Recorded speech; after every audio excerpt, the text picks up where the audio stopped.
Hey, what's up guys? It's Tommy here. Hope you're having a good day. In today's video, we're going to be going through a basic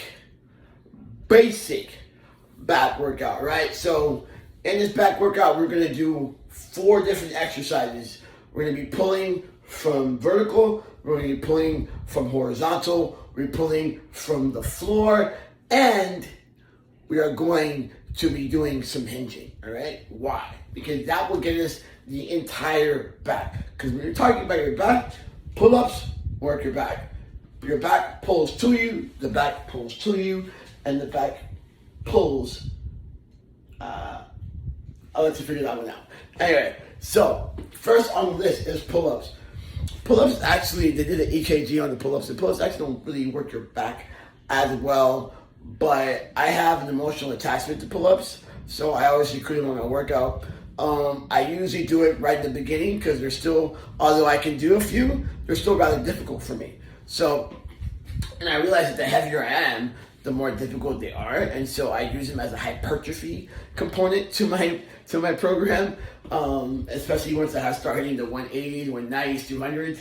Yeah, pulling up is difficult, right? So it actually helps with the hypertrophy part of my program, like I said. Now, here's the thing about the pull-ups to make it more back friendly and less bicep. So that's the first thing we want to avoid when you are doing a back workout or a pull workout. As your biceps start getting into it, you want your lats to be the main thing hit. All right, so the very first thing you're gonna do is you're gonna grab the bar, boom, boom, boom, boom. All right, I want you to watch my elbows and my shoulder, and I kind of depress down a little bit, and I'll actually rotate a little bit, and then pull, right? Pull myself up. Now, in the video, I do it rather quickly because I've been doing it for a while, but let's show you from the side, all right? So we grab the bar, boom, boom, boom, boom, and we initiate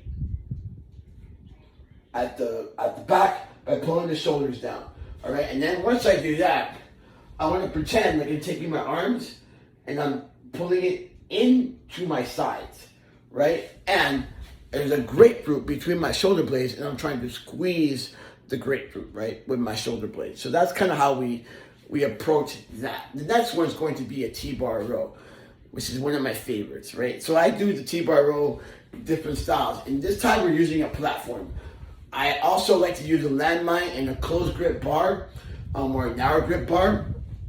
Those are usually my 2 favorites, and I like to load it up as best I can. I'm still being careful with my arms, so I didn't really do a lot of heavy weight with this. I did just enough to feel it. Most people, when they have back issues, low back issues, don't like to do heavy T-bar rows or barbell rows or anything bent over because it kind of bothers their back. 2 things about that. One, you can change your stance and actually get your stomach to touch your thighs, kind of giving your low back a little bit of rest. And 2, stop babying your back. I said it. Stop babying it, right? Start finding ways to strengthen it, whether it be by strengthening your core, strengthening your glutes, actually doing some hyperextensions or some things that actually strengthen the low back, especially if you hurt your low back. If you hurt your low back, it is time to strengthen it, stop babying it.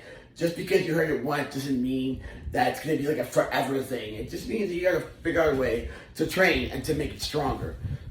So with that being said, that would cover the T-bar row covers when you have a weight from the bottom up, all right? The next thing we're gonna do is we're gonna do a row, right? A chest supported row. Now, some T-bar rows are actually chest supported, so this is really just a general term, but what makes this one a little different is that we are standing vertically, so you're gonna be doing a horizontal row. So that's what we're heading for next.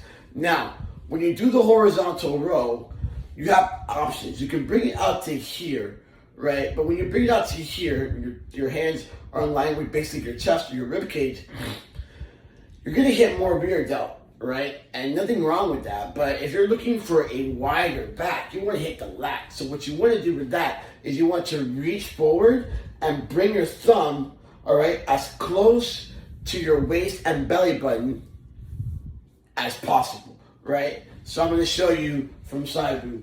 You want to reach forward, right? And then you want to bring your thumb as close to your belly button as possible. And then when you get to that point, I want you to squeeze and contract your lats as hard as you can.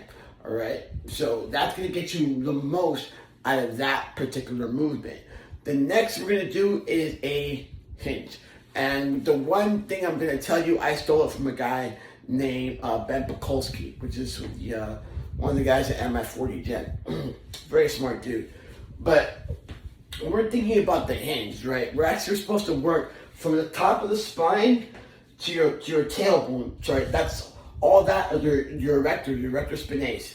So here's the thing about that, though. When you do like a deadlift or even a rack pull, your back is straight. So you're really only getting a limited amount of the actual erectors. And you're gonna go really heavy, right, to be able to really get the thickness out of your back. Right, so now that is all good and dandy, and they're actually needed. So you can interchange between rack pulls and deadlifts. However, you need the hyperextension in there because the hyperextension allows you to get your back up by vertebrae by vertebrae without having enough load to actually hurt your back.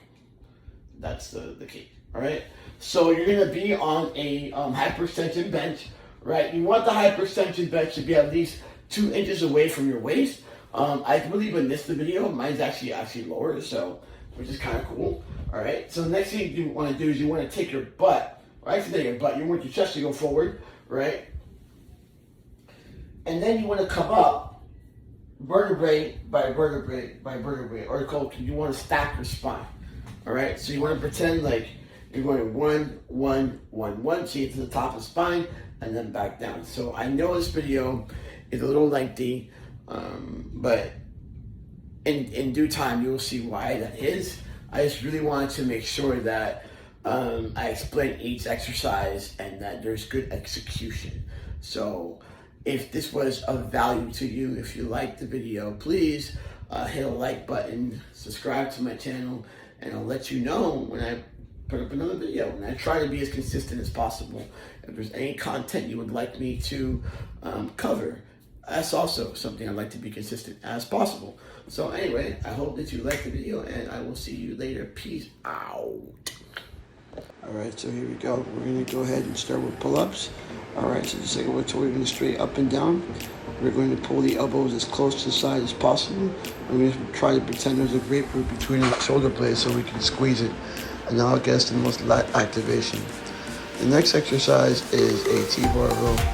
All right, same thing. Get the bar as close to your belly button as possible. Squeeze your lats, all right, and try to control the weight. So here we are doing a chest supported row, pulling from horizontal. All right, so I've set up a seat so that way the bar, when it comes to me, it goes as close to my belly button as possible, and I'm trying to drive my elbows past my body. I'm gonna do this one arm at a time. This way I really feel like I'm engaging my lats and I'm concentrating as best as possible. The next one is the hyperextension. All right, so we're gonna take advantage of the fact that we're not under load here. I'm going to go up vertebrae per vertebrae so that we get the entire spinal erectors from the bottom of your glutes all the way to the top of your spine. I would say to really take your time with this. Don't rush it. You know, don't use any momentum. Really try to squeeze your glutes and your upper and lower back as you do this. All right. So at the end of this video, I'm going to show you a picture of my back as it looks right now concurrently. Hope you enjoyed the video.